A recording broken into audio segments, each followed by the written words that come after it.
"This work is absolute trash," she shouted, swiping all my files into the recycle bin. "Try again if you can." I watched months of effort disappear, then answered the incoming call. "Yes, I accept your $400,000 offer to be your creative director." Her arrogant expression crumbled when. "Yes, I accept your $400,000 offer to be your creative director." The words left my mouth while Bethany's face drained of color across the conference room. 30 seconds earlier she had deleted my entire creative portfolio in front of our entire team, believing she was eliminating a problem employee. Instead she had just handed me the perfect weapon for the most satisfying workplace revenge imaginable. The timing was so perfect it felt orchestrated by the universe itself. But this story really begins 2.5 years earlier, when I walked into what I thought was a creative agency and discovered it was actually a design factory. September rain pelted the windows of Meridian Creative Studios as I pushed through glass doors that promised creative innovation but delivered corporate mediocrity. My portfolio bag contained everything I believed design could accomplish: university projects that told stories, freelance work that captured authentic brand personalities, concepts that connected emotionally with audiences. I was ready to join what Portland's business community considered a rising creative force. Before we continue with this revenge story, if you've ever felt undervalued at work or had your creativity dismissed by jealous supervisors, please hit subscribe. It's free and helps us reach more creatives who need this validation. Now let's see how my secret strategy unfolds. The reception area looked impressive enough. Polished concrete floors, exposed brick walls, industrial lighting that screamed, "We're artsy." But something felt immediately wrong. The activity buzzing around me was mechanical, repetitive. Designers hunched over monitors clicking through template libraries instead of sketching original ideas. The walls displayed framed client campaigns that shared an unsettling similarity: different company names, identical visual approaches. "You must be Lucia." Bethany Voss materialized beside me without warning, her smile sharp and calculating. She was younger than I'd expected for a creative director, probably early 30s, with perfectly styled blonde hair and a wardrobe that cost more than most designers' monthly salaries. Everything about her screamed control and authority. "I'm Bethany, your new creative director. We need to establish some ground rules immediately." Her office was a shrine to efficiency over inspiration. Color-coded filing systems lined one wall, productivity charts tracked every designer's billable hours, and motivational posters about meeting deadlines replaced any actual creative work. Not a single piece of original artwork, cultural artifact, or source of inspiration anywhere. The space felt like an accountant's office pretending to be creative. "Let me be absolutely clear about expectations," she began, opening a thick binder labeled Standard Operating Procedures, with the reverence most people reserved for religious texts. "We run a professional operation here. Clients receive quality results on schedule and within budget. They don't need creative therapy sessions or personal storytelling adventures. They need functional logos, effective brochures, and websites that generate business." She flipped through pages of templates and style guides with obvious pride. Everything was systematized, categorized, reduced to formulas that eliminated creativity in favor of predictable outcomes. "This is what professional design looks like," she continued, showing me their client portfolio. "Consistent, reliable, efficient. No artistic ego trips or experimental concepts that confuse clients." My stomach dropped as I examined their work. A restaurant's branding looked identical to a law firm's, which looked exactly like a tech startup's. The only variations were color schemes and fonts. Every project followed the same visual formula regardless of industry, target audience, or brand personality. The previous senior designer lasted exactly 6 months before deciding our standards were too demanding, Bethany added with obvious satisfaction. She kept talking about authentic brand storytelling and cultural sensitivity. Pure nonsense that wasted billable hours and confused clients who just wanted professional results. I realized with growing horror that I had walked into a creative wasteland where authentic brand connection had been completely sacrificed for efficiency metrics and template-based production. This wasn't a design agency, it was a digital assembly line. My first week at Meridian confirmed every terrible suspicion. Colleagues worked with mechanical precision, opening template files and swapping out text and images like factory workers assembling identical products. Nobody asked questions about client histories, cultural backgrounds, or brand personalities. They simply executed predetermined formulas that guaranteed mediocre results. During lunch breaks, I began secretly researching our clients to understand who they actually were beyond the template treatments they received. Marcus Holloway owned a craft brewery that struggled to connect with younger demographics despite producing excellent beer. Their current branding could have belonged to any brewery in America, generic, forgettable, completely disconnected from their actual story. But buried in a brief client call transcript, I discovered something fascinating. Marcus had mentioned that his grandfather had been a brewmaster in Germany before immigrating to Oregon in the 1940s. That single detail sparked possibilities that Bethany's template approach would never explore. What if we told the story of brewing traditions crossing oceans and generations? I spent 3 evenings at local Portland pubs, talking to bartenders and longtime residents about the city's brewing heritage. I learned about Prohibition-era speakeasies, post-war immigration patterns, and how European brewing techniques had shaped Pacific Northwest beer culture. Marcus's family story wasn't just personal history, it was part of Portland's cultural DNA. My research filled a private notebook that I kept carefully hidden from Bethany's surveillance. These weren't official client files. They were human stories waiting to be transformed into authentic creative work. Every conversation revealed connections between personal histories and business visions that template designs completely ignored.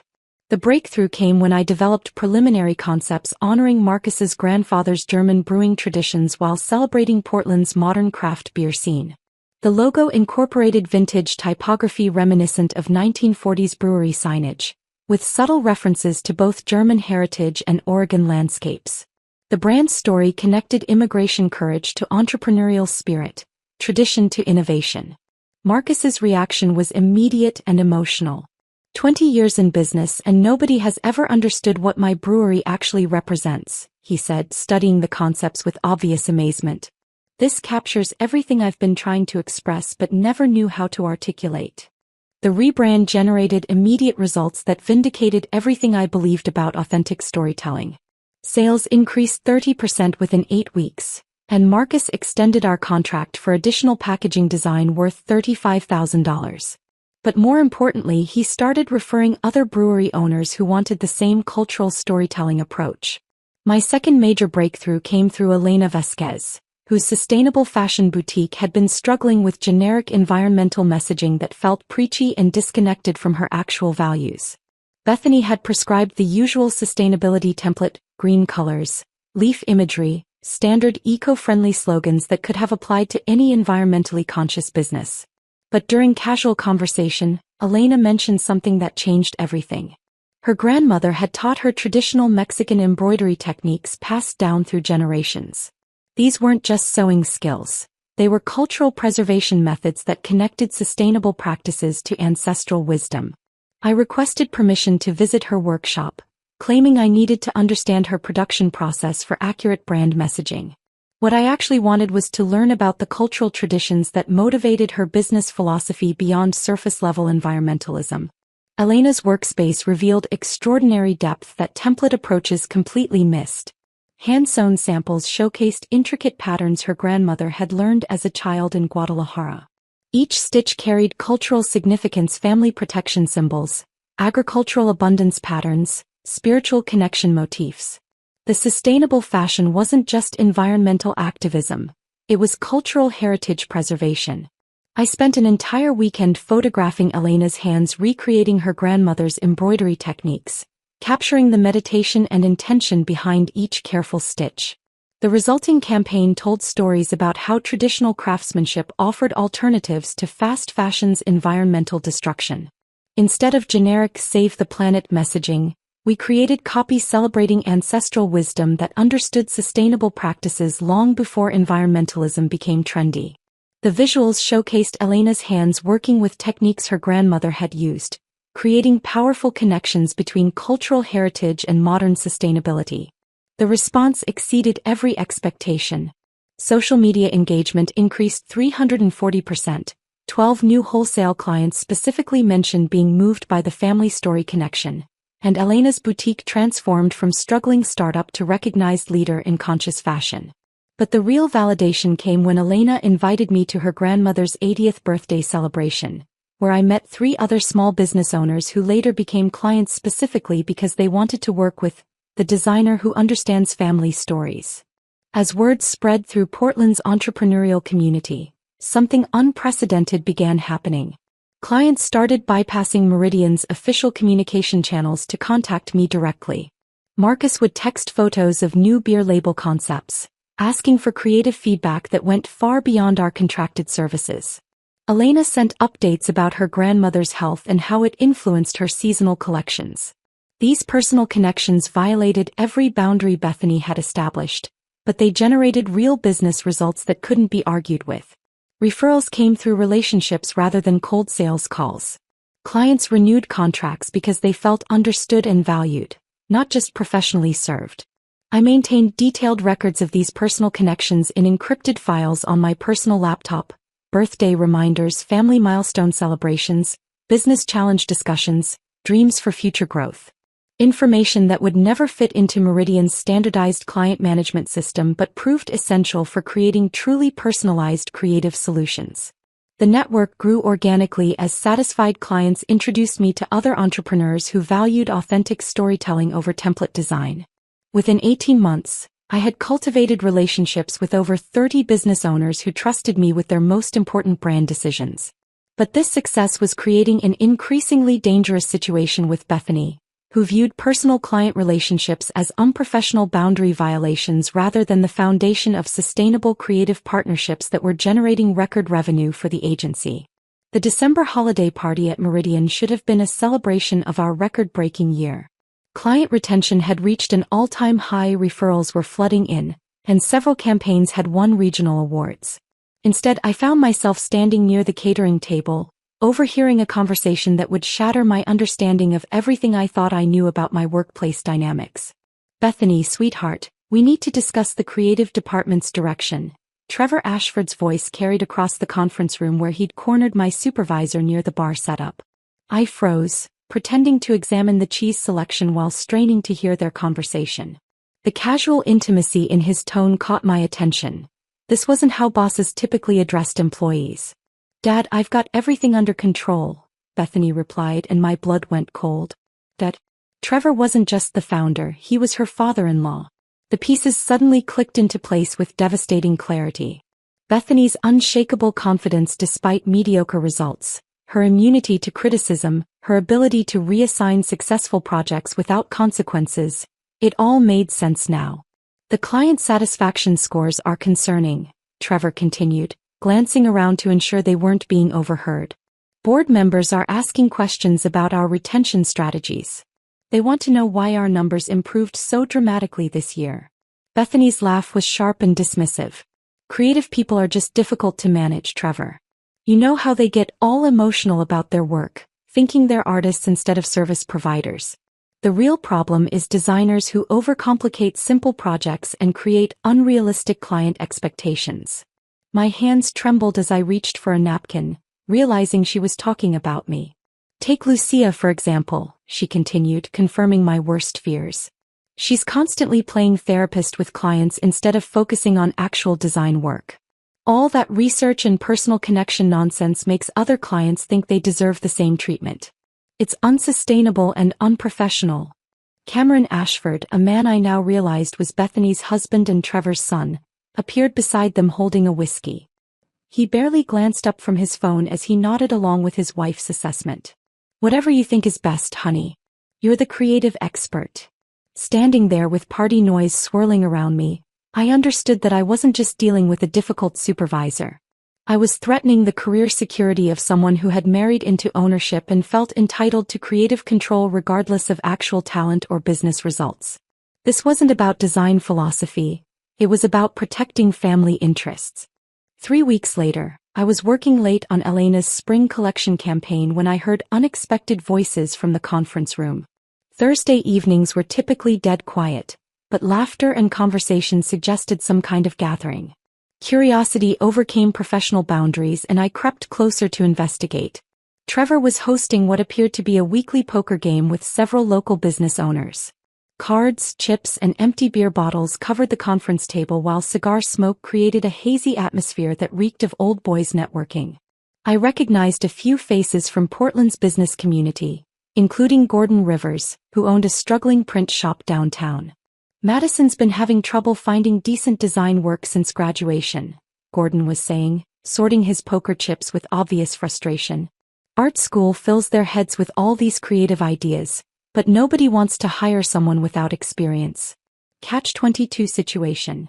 Bethany, who had apparently joined their boys' club despite being the only woman present, leaned forward with interest. We might be able to help Madison gain some real-world experience here at Meridian. Fresh perspective could be exactly what we need. Trevor seemed hesitant, probably calculating salary costs. We're pretty well staffed right now, especially in the creative department. Not sure we have room for additional designers. Actually, Bethany continued with calculated precision, some designers create more problems than solutions. All that hand-holding and personal relationship building might seem impressive, but it's not scalable or efficient. Fresh talent who understands professional boundaries might be exactly what our clients need. My stomach dropped as I realized she was orchestrating my replacement through her father-in-law's poker connections. Gordon Rivers enthusiastically offered to waive Madison's usual salary requirements in exchange for professional experience, making the arrangement even more appealing from a budget perspective. Madison's young, eager, and won't have any bad habits to unlearn, Bethany added with obvious satisfaction. Sometimes you need to clear out the underbrush before new growth can flourish.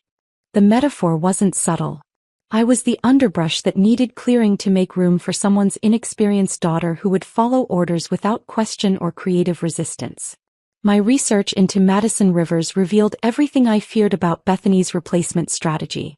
Her online portfolio consisted entirely of student exercises, basic logo variations, template-based layouts, and conceptual work that had never faced real client scrutiny or market testing. Her LinkedIn profile showed zero professional design experience beyond a summer internship at her father's print shop, where she had apparently organized filing systems and answered customer phone calls. Her Instagram account painted an even more concerning picture. Endless selfies at coffee shops with MacBook props, aesthetic flat-lay photos of design supplies, and inspirational quotes about creativity that revealed someone more interested in the lifestyle of being a designer than the actual craft of visual communication. The qualifications mismatch was staggering. Marcus Holloway's brewery rebranding had required deep understanding of Portland's cultural heritage, craft beer industry dynamics, and the emotional complexity of honoring immigration stories through visual identity. Elena Vasquez's sustainable fashion campaign demanded cultural sensitivity around traditional Mexican craftsmanship and sophisticated messaging about environmental responsibility. Madison's most complex project appeared to be concert posters for university parties, work that required basic text hierarchy and decorative elements but none of the strategic thinking, cultural research, or authentic storytelling that had generated hundreds of thousands in new revenue for Meridian. Yet Bethany was planning to replace proven success with nepotistic favoritism, apparently believing that enthusiasm and willingness to follow orders could substitute for experience, cultural competence, and demonstrated results. Once I understood Bethany's replacement strategy, her behavior shifted into deliberate sabotage mode. She began assigning contradictory deadlines that required completing major projects simultaneously, knowing that maintaining my quality standards would become mathematically impossible. The brewery's seasonal packaging campaign and Elena's spring collection branding both received identical deadlines despite requiring completely different research approaches and creative development time. When clients requested revisions, a normal part of any creative process, Bethany would delay approving my proposed changes until the last possible moment, creating artificial time pressure that forced rushed decisions. She would hold revision requests for days, then express concern about timeline delays as if she hadn't been the bottleneck. Her most manipulative tactic involved excluding me from initial client consultations while claiming schedule conflicts, then providing only secondhand information about project requirements. She would relay abbreviated briefs that missed crucial details about brand personality, target audience concerns, or cultural sensitivities, then express disappointment when my designs didn't capture elements I had never been informed about. I thought you would have intuited that the restaurant client wanted to emphasize their farm-to-table sourcing, she said during one particularly frustrating review session. Good designers shouldn't need everything spelled out explicitly. These tactics were clearly designed to create a paper trail of missed deadlines and client dissatisfaction that would justify my termination. I began documenting every instance of sabotage, every impossible deadline, every deliberately withheld piece of information, building my own evidence file of systematic workplace harassment. Despite Bethany's sabotage attempts, my relationships with clients continued strengthening in ways that completely bypassed her authority and control. Marcus invited me to his brewery's second anniversary celebration, where I met 5 other local business owners who expressed genuine interest in working with Meridian specifically because of the storytelling approach I had developed for his brand. Elena's referrals proved even more valuable. Her cousin was launching an upscale restaurant in Seattle and wanted the same cultural sensitivity and authentic storytelling that had transformed Elena's fashion boutique. The potential project was worth $50,000. Significant revenue that hadn't come through normal sales channels or Bethany's approved marketing efforts. These organic referrals represented the kind of sustainable business growth that traditional agencies struggled to achieve through cold calls and generic presentations. But instead of celebrating this success, Bethany viewed client loyalty as evidence of inappropriate boundary crossing that threatened her control over creative relationships. She began monitoring my email communications with clients, demanding that all contact go through her approval first.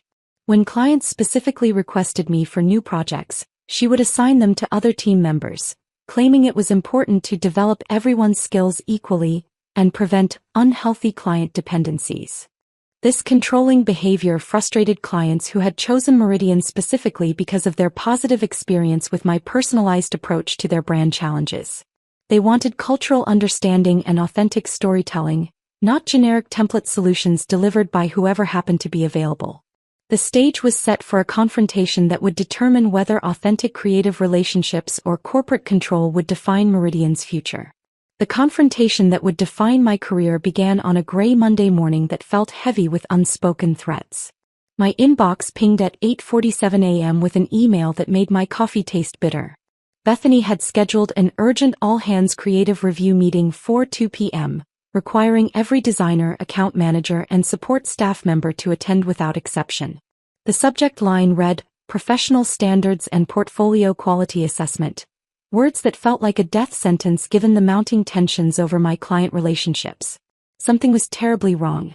The office atmosphere crackled with nervous energy and hushed conversations that died the moment I approached. Bethany spent most of the morning locked in Trevor's office, their voices occasionally rising above the glass partition before dropping back to conspiratorial whispers. When I passed by, their conversation would halt abruptly, both pairs of eyes tracking my movement with predatory focus. The most unsettling development was Madison Rivers' presence in the reception area. She sat primly in a visitor's chair, clutching a portfolio case and checking her reflection in her phone screen every few minutes. This was supposedly an informational interview, but everything about her demeanor suggested someone preparing for their first day of work rather than a casual conversation about potential opportunities.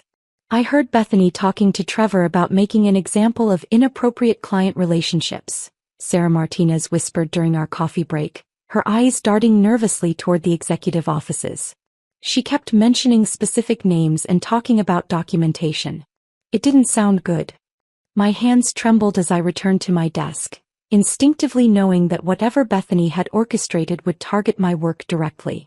I spent the remaining morning hours frantically backing up my portfolio files to multiple cloud storage accounts, external drives, and even emailing copies to my personal accounts.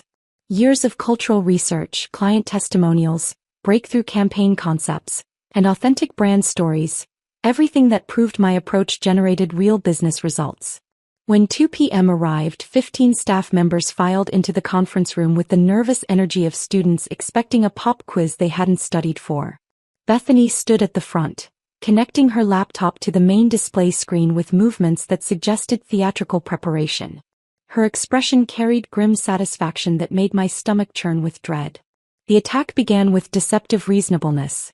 "Today we're going to examine actual case studies of inappropriate client management," Bethany announced, her voice carrying artificial authority.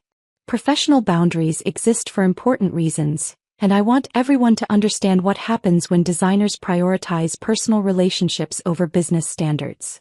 My portfolio files appeared on the main screen, months of carefully crafted brand stories, detailed client research, and creative solutions that had generated hundreds of thousands in revenue for Meridian. But Bethany began reframing every success as evidence of professional misconduct with surgical precision. "Let's examine this brewery project," she said, clicking through my research documentation for Marcus Holloway's rebrand. "Notice how the designer spent excessive time researching family history and cultural background instead of focusing on actual design deliverables. This is playing amateur anthropologist instead of doing graphic design work." She highlighted my notes about Marcus's grandfather's German brewing traditions, the interviews with Portland bartenders, the cultural connections between immigration stories and modern entrepreneurship.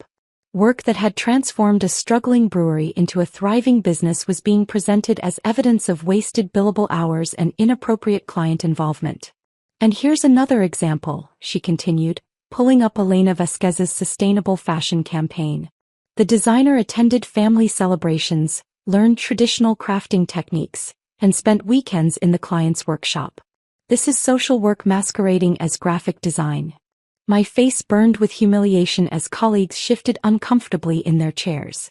They were witnessing successful projects being systematically reframed as professional failures, and everyone understood the implications. Sarah Martinez couldn't make eye contact. Other designers studied their notebooks with obvious discomfort, recognizing that their own client relationships might be scrutinized next.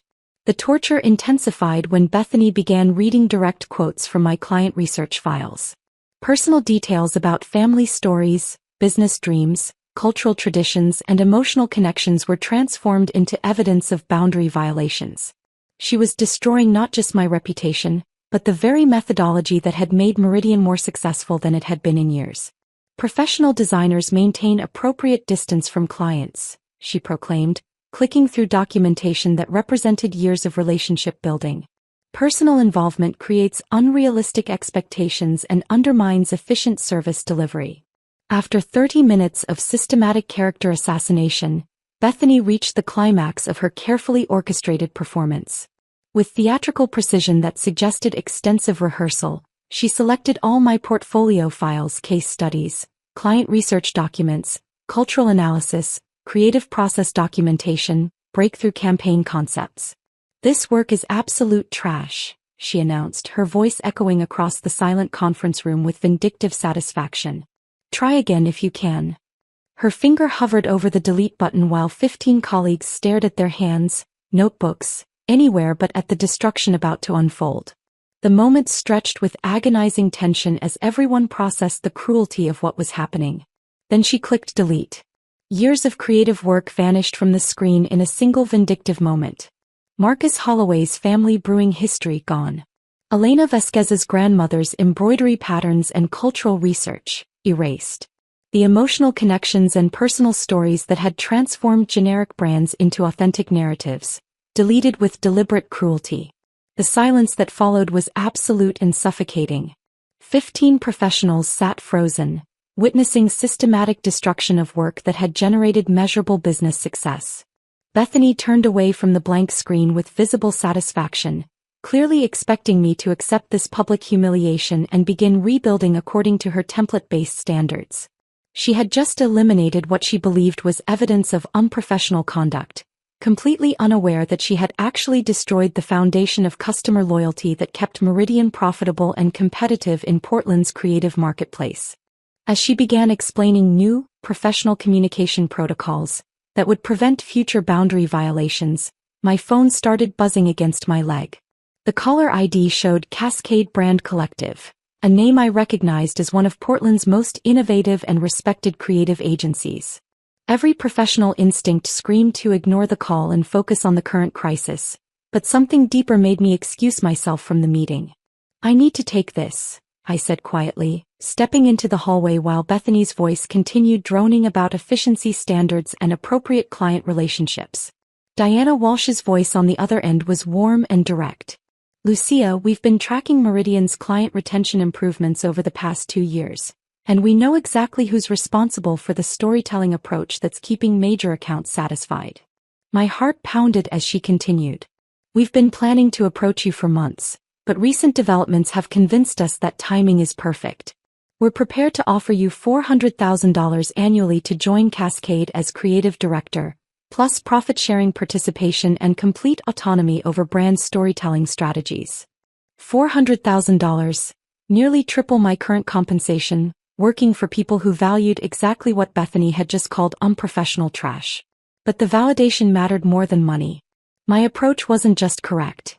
It was revolutionary in an industry still obsessed with generic template solutions. Standing in that hallway with the phone in my hand, I realized Bethany had just handed me the perfect weapon for the most elegant revenge imaginable. She thought she was eliminating a problem employee who created unrealistic client expectations. What she had actually done was destroy the only thing preventing Meridian's biggest accounts from walking away forever. I walked back into the conference room where she continued lecturing about efficiency standards while my former colleagues stared at their notebooks in obvious discomfort. The blank screen where my portfolio had been displayed served as the perfect backdrop for what came next. Actually, I said, interrupting her presentation about professional boundaries, I have something to announce.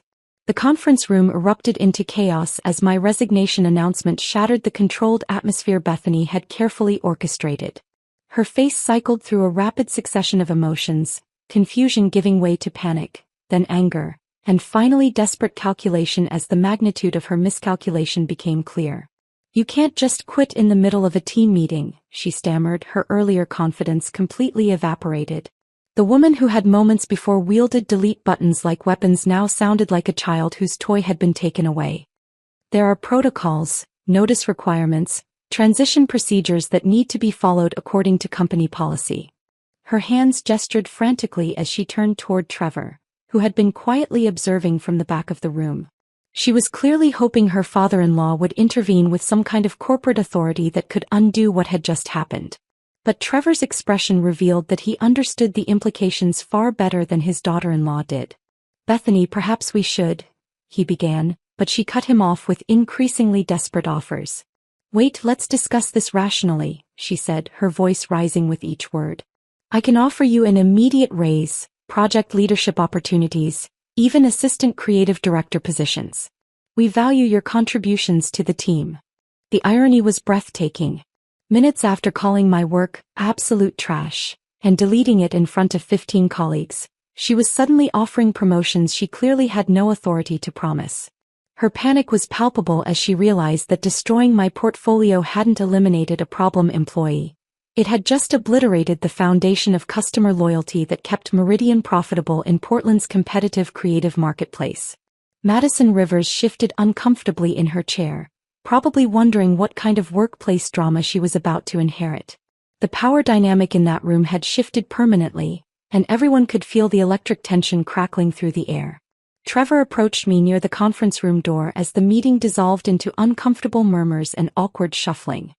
His expression carried a gravity that suggested he was performing damage control calculations in real time, understanding this situation far better than his daughter-in-law ever could. Perhaps we should discuss this privately before making any hasty decisions, he said quietly, his voice carrying the practiced diplomacy of someone accustomed to salvaging corporate disasters. I'm sure we can reach a mutually beneficial arrangement that addresses everyone's concerns. But I was completely finished with private discussions and diplomatic solutions that consistently protected Bethany's position while undermining successful creative work. The time for compromise had ended the moment she clicked that delete button. There's nothing to discuss, I replied firmly, gathering my personal items from the conference table with deliberate calm. My decision is final. I'll submit formal resignation paperwork within the hour, and my last day will be today. I could see Trevor's mind racing through financial calculations, the client relationships that would likely follow me, the revenue generation that would disappear, the referrals that had come specifically through my storytelling approach.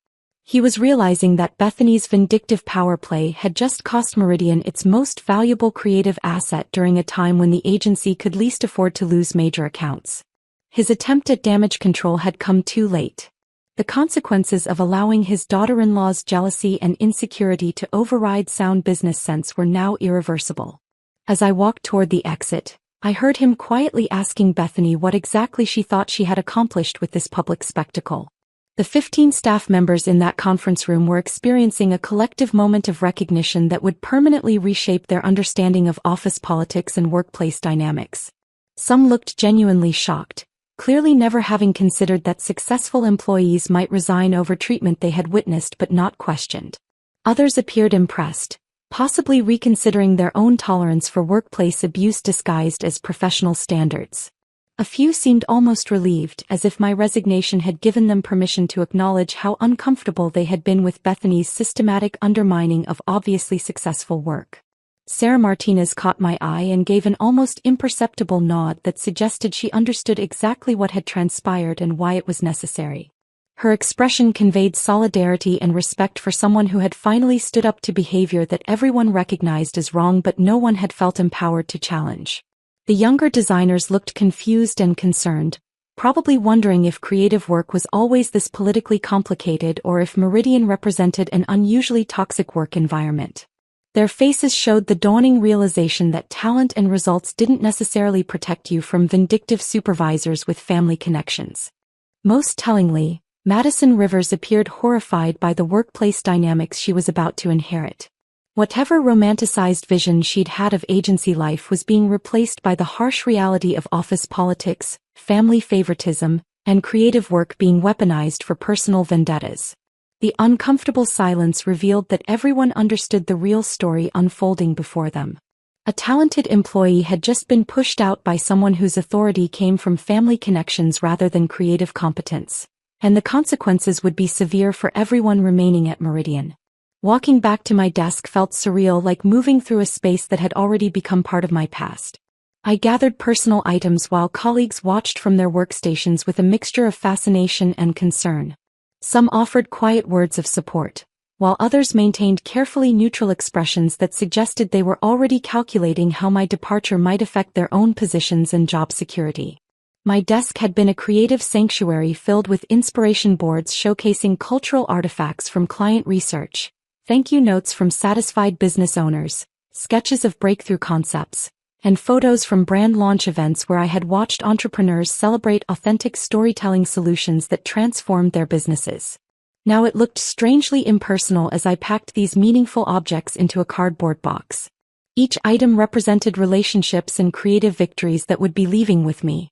The most symbolic moment came when I unplugged my external hard drive containing backup copies of all my creative work, the very files Bethany thought she had destroyed forever.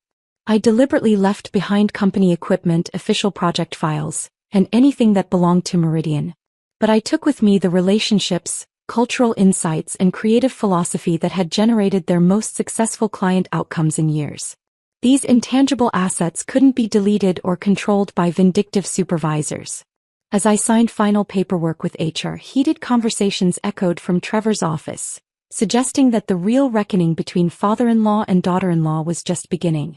The administrative assistant processing my resignation paperwork looked genuinely sad to see me go, mentioning that several clients had specifically complimented my work in recent feedback surveys. Before I had even finished my exit interview, my personal phone began buzzing with calls from clients who had somehow already learned about my departure through Portland's tight-knit business community. The speed of communication in creative industries was remarkable. News traveled through networking events, coffee shop conversations, and social media connections faster than any official corporate announcement. Marcus Holloway called first, his voice carrying genuine concern. "Lucia, I heard through the grapevine that you might be leaving Meridian. Is that true? We've got the seasonal campaign coming up and I was hoping to continue working with you on the packaging design." Elena Vasquez sent a text message within minutes. "Please tell me the rumors aren't true about you leaving Meridian. Should I be worried about our current projects? You're the only designer who's ever understood our brand story." These immediate reactions revealed something Bethany had fundamentally misunderstood about client loyalty in creative industries. The relationships weren't tied to Meridian's brand reputation or corporate identity. They were personal connections forged with the individual who had taken time to understand family stories and translate them into authentic creative solutions. Within hours, I received 6 different client inquiries about my new position and whether I would be accepting freelance projects during my transition period. Each conversation reinforced the same reality that Bethany had been too blinded by jealousy to recognize. She had assumed that destroying my portfolio would eliminate evidence of unprofessional conduct, but what she had actually done was sever the personal connections that kept Meridian's most valuable accounts satisfied with their creative partnership. The phone calls that afternoon were just the beginning of a client exodus that would permanently reshape Portland's creative agency landscape. The systematic destruction of Meridian Creative Studios began unfolding with clockwork precision during my first week at Cascade Brand Collective.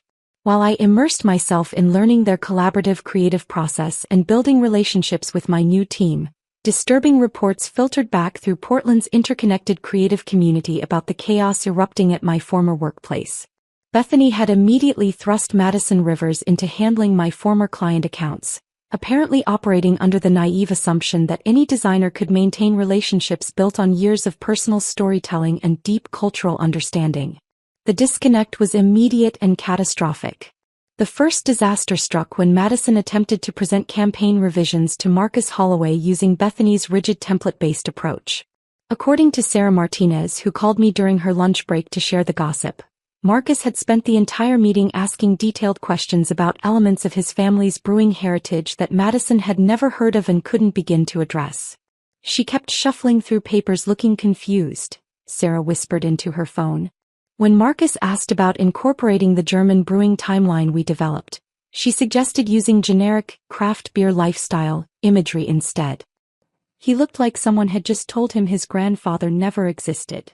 The meeting had ended abruptly when Marcus politely thanked Madison for her time and requested to speak with Trevor directly about continuity concerns with his brand development. The subtext was clear.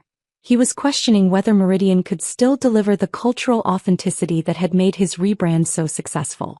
Similar disasters were erupting across my former client roster. Elena Vasquez had scheduled a consultation about expanding her sustainable fashion line's cultural messaging, only to discover that Madison knew absolutely nothing about traditional Mexican embroidery techniques or the ancestral wisdom that connected sustainable practices to family heritage. The poor girl tried to suggest we focus on general eco-friendly themes instead. Elena had texted me directly. She kept asking why we needed to complicate things with cultural stories when simple environmental messaging would be easier to execute. Madison was undoubtedly talented at executing predetermined concepts and following established templates, but she was completely unprepared for the cultural sensitivity, historical research, and personal relationship building that had made these client partnerships so valuable. Bethany had assumed that design skills were interchangeable, missing the fundamental truth that authentic brand storytelling required years of trust building and cultural competence. By the end of my first month at Cascade, the financial devastation at Meridian had become impossible to conceal from Portland's tight-knit business community. Industry contacts were sharing increasingly alarming reports about client defections that went far beyond anything I had anticipated. 11 former clients representing over 70% of Meridian's annual billings had either terminated their contracts outright or announced they would not renew when current projects concluded. The speed and scale of departures was unprecedented in Portland's creative agency landscape. Marcus Holloway's brewery, which had generated $85,000 in revenue over 2 years, had officially switched to Cascade specifically to continue working with me on their upcoming expansion campaign. His decision sent shockwaves through the industry because established clients rarely changed agencies mid-campaign unless something had gone seriously wrong. Elena Vasquez had not only moved her sustainable fashion account but actively recommended 3 other conscious retail brands who valued the cultural storytelling approach that Meridian had systematically eliminated. Her referrals represented potential new business worth over $120,000 annually, revenue that would have normally flowed to Meridian through their existing relationship. The most devastating loss was probably the Pacific Northwest Restaurant Group, a hospitality client who had maintained loyalty to Meridian for 4 years across various property rebrands. They had stayed specifically because of the personal attention their family business received, understanding that their Italian-American heritage required cultural sensitivity that generic agencies couldn't provide. When they discovered that their longtime creative contact was no longer available and that future projects would follow standardized restaurant branding templates, they terminated their relationship within 2 weeks. Their departure eliminated $60,000 in annual billings and removed a prestigious portfolio piece that had attracted other hospitality clients. Each client departure created cascading ripple effects as former accounts shared their experiences with other business owners throughout Portland's interconnected entrepreneurial community. Word spread through coffee shop conversations, networking events, and social media discussions that Meridian had fundamentally changed their approach to client relationships. Trevor's emergency board meetings had become weekly occurrences as investors demanded explanations for how an agency could lose most of its major accounts within 30 days. The financial projections were becoming increasingly dire. As the client exodus accelerated beyond all reasonable expectations, Bethany's desperate attempts at damage control revealed just how completely she had misunderstood the nature of creative client relationships that extended beyond simple vendor arrangements. She began making personal calls to former clients, offering significant discount rates and promising improved service standards if they would reconsider their departures. These conversations backfired spectacularly because she couldn't answer basic questions about brand histories or personal details that had been central to their creative strategies. When Marcus asked about incorporating his family's brewing timeline into future campaigns, Bethany admitted she had no idea what he was referring to, making it painfully clear that all institutional knowledge about his brand had departed with me. Elena received a similar call where Bethany suggested they could simplify the cultural elements to make projects more efficient, completely missing the point that cultural authenticity was the foundation of Elena's brand identity.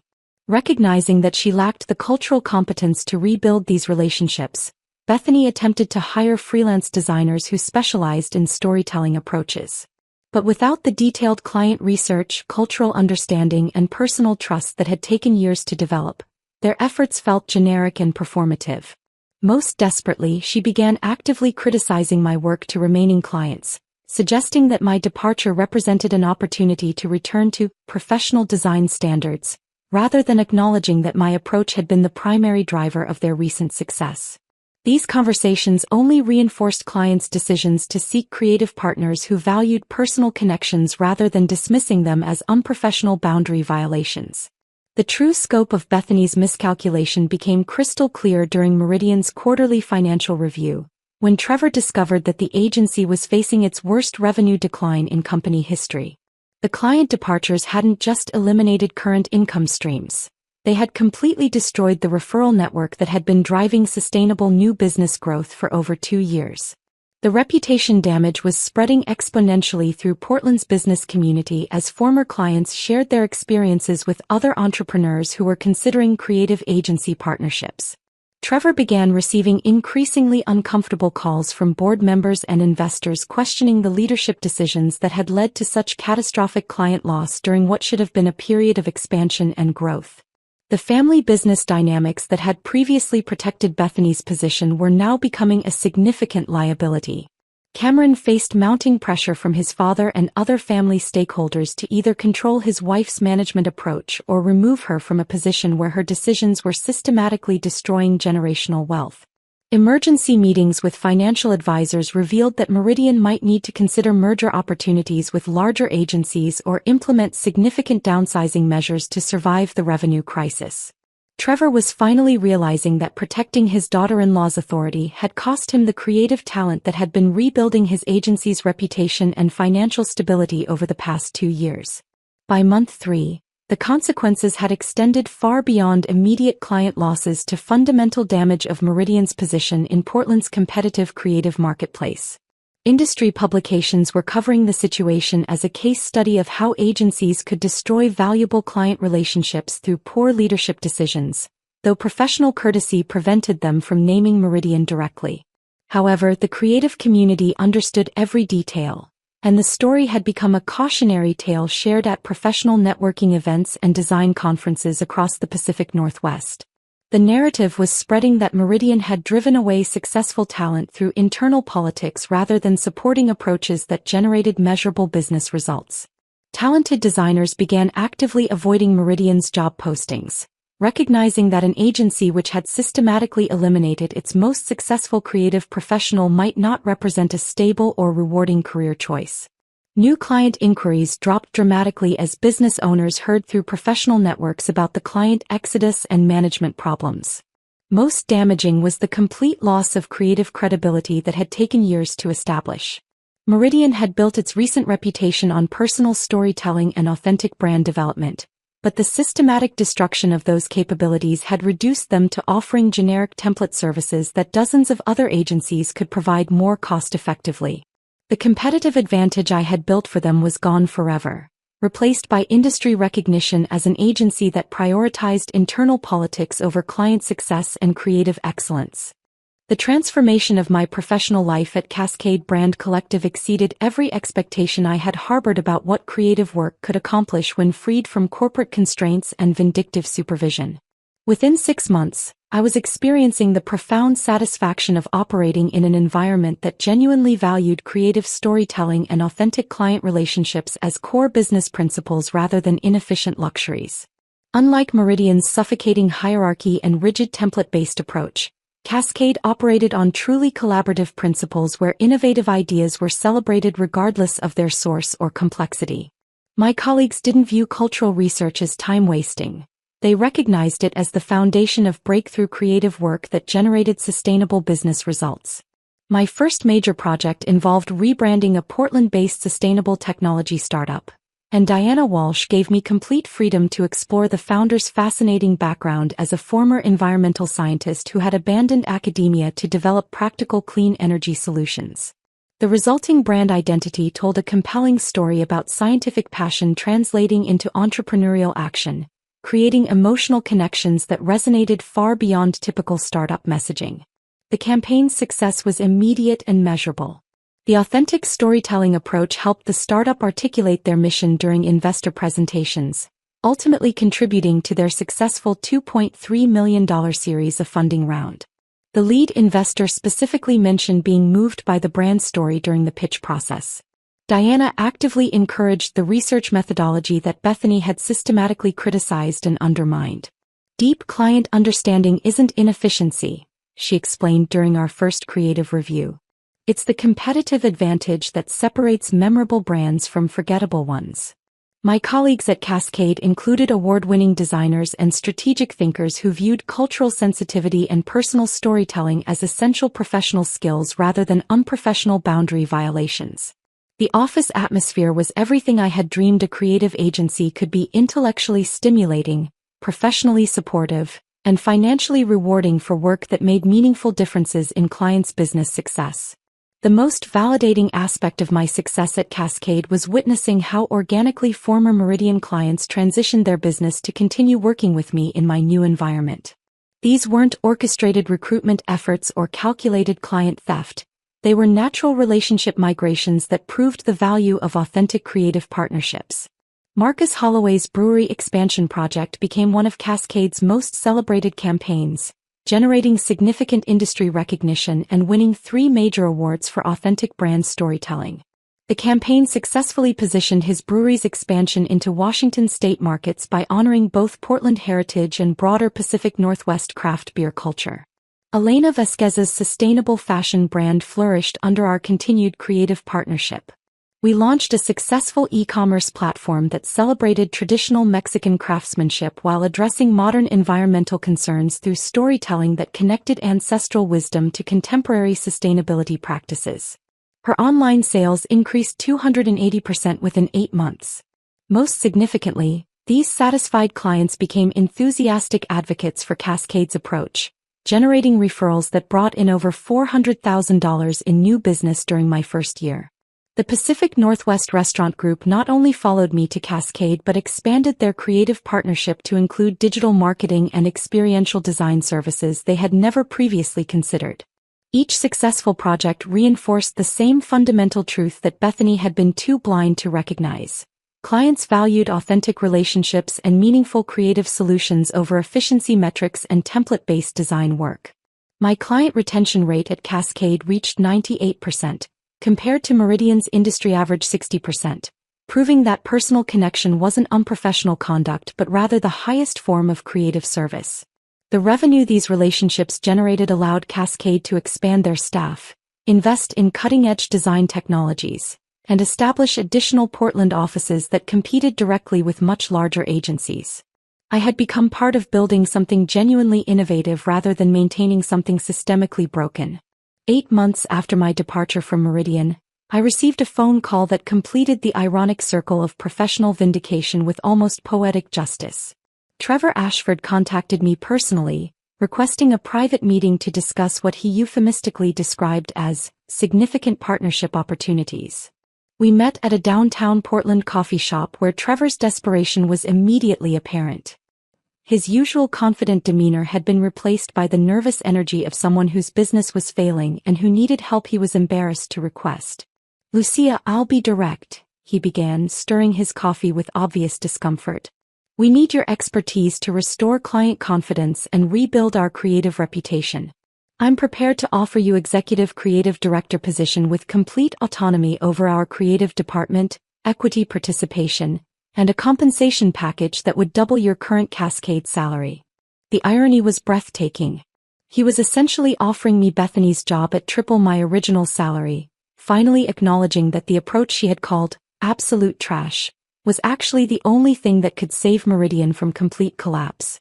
"Bethany's management approach created some unforeseen challenges," he continued, unable to directly admit that his daughter-in-law had nearly destroyed the family business through vindictive leadership and professional jealousy. "We need fresh creative leadership that understands client relationship building." I listened politely to his entire presentation, watching him struggle to explain how an agency could lose 70% of its revenue within 3 months without explicitly blaming his son's wife. The desperation in his voice was palpable as he outlined increasingly generous terms: signing bonuses, creative control, even partnership opportunities. When he finished, I declined with the same professional courtesy that Meridian had never shown during my original employment. "I appreciate the offer, Trevor, but I'm very happy with my current position." Cascade understood the value of authentic client relationships from day one, rather than learning it through crisis. Returning to Meridian would have been professional suicide.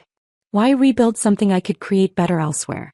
The most satisfying element of this entire revenge story wasn't my personal success, but watching Bethany face the natural consequences of her own vindictive leadership style and fundamental misunderstanding of creative business principles. 6 months after driving away Meridian's most valuable creative talent, she was quietly removed from her creative director position during what Trevor diplomatically called organizational restructuring. Her replacement was an experienced professional from Seattle who immediately began the difficult work of rebuilding client relationships and creative reputation that Bethany had systematically destroyed. Industry sources revealed that her departure followed mounting client complaints about unprofessional conduct, consistently missed deadlines, and creative work that failed to meet basic quality standards. The board had finally recognized that family connections couldn't substitute for professional competence indefinitely. Her attempts to find comparable creative director positions at other Portland agencies were uniformly unsuccessful. The professional community understood her central role in Meridian's near collapse, and her portfolio lacked the innovative storytelling work that had become industry standard throughout the Pacific Northwest. Madison Rivers, the inexperienced designer who had been brought in to replace me, lasted only 4 months before accepting a junior position at a smaller firm. She had finally recognized that she had been set up to fail in a situation requiring cultural competence and relationship-building skills she hadn't yet developed. Bethany's career became a cautionary tale shared at creative industry conferences about how personal jealousy and poor leadership could destroy not only individual careers but entire agency reputations. Her name was mentioned in professional development workshops as an example of management approaches that prioritized control over results. 2 years after walking out of that humiliating conference room, I lead creative strategy for one of Portland's most innovative brand collectives, working daily with entrepreneurs who appreciate having their personal stories honored and their business visions brought to life through authentic creative partnerships that generate measurable business results. Every successful project reinforces the fundamental lesson that meaningful work creates its own protection. When you genuinely serve others' success, they become invested in yours as well. The relationships I built through cultural sensitivity and personal attention proved more valuable than any corporate hierarchy or family business protection. Bethany's downfall required no elaborate schemes or calculated attacks from me. I simply allowed her own poor decisions to create their natural consequences while building something extraordinary elsewhere. The most elegant revenge is always letting incompetent people demonstrate their incompetence while you focus on excellence that speaks for itself. Today, when young designers approach me asking about handling difficult supervisors or navigating toxic creative environments, I share this story as proof that talent and authentic client service ultimately triumph over office politics and petty jealousy. The creative work that Bethany dismissed as absolute trash now generates millions in revenue and consistent industry recognition, while her career serves as a permanent reminder that destroying others' success never creates your own. Sometimes the most satisfying victory is simply thriving creatively while your former tormentors face the natural consequences of their own terrible judgment and vindictive choices. If this creative revenge story had you cheering for justice, hit that like button right now.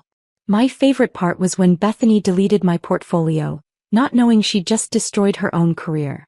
What was your favorite moment? Drop it in the comments below. Don't miss more workplace revenge stories like this. Subscribe and hit that notification bell so you never miss an upload.